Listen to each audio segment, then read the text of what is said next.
Today I'd like to go into a little more depth about the cover letter.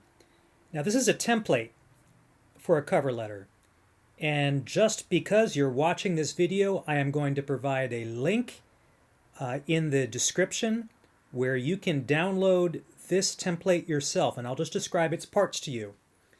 Always important at the top here on the left to have the date of submission or resubmission if it is a resubmission letter.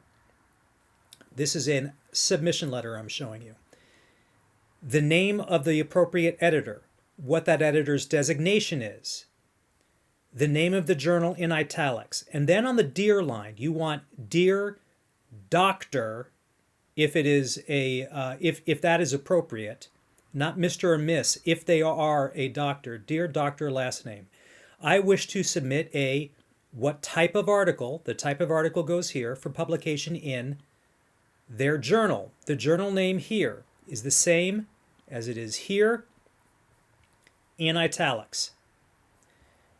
And here, the title of your article in quotations, and for the love of God, please let it be the same title that you're actually submitting. You're going to say what the study does here.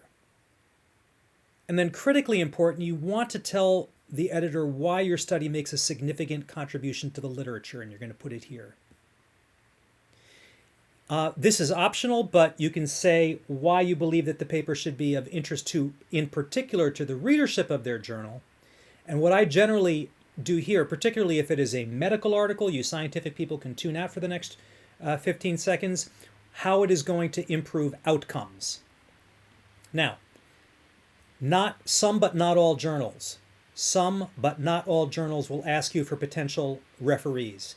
Otherwise, you can just eliminate this.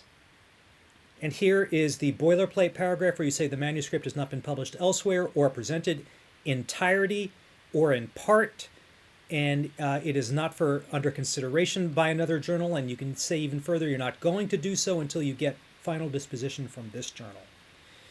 If appropriate, if there are participants who must give informed consent, this is the place to tell the editor. All study participants provided informed consent, or if it's an animal study or other type of study, you can leave that part out. And you can say that the study design was approved by an appropriate ethics board. This is pretty much de rigueur in the early 21st century. Also, finally, very important, you have understood the journal's policies, you believe the manuscript doesn't violate any of them, and you have no conflicts of interest. And finally, sign with your name, affiliation. It's a good idea to have your mailing address, phone number, fax, and email. I realize that very few people are using fax these days, but there it is. One other thing that you might consider, which I didn't put in this template, is mention that all authors have approved of the final version. And again, in the description of this video, I will put a link so that you can download this very template.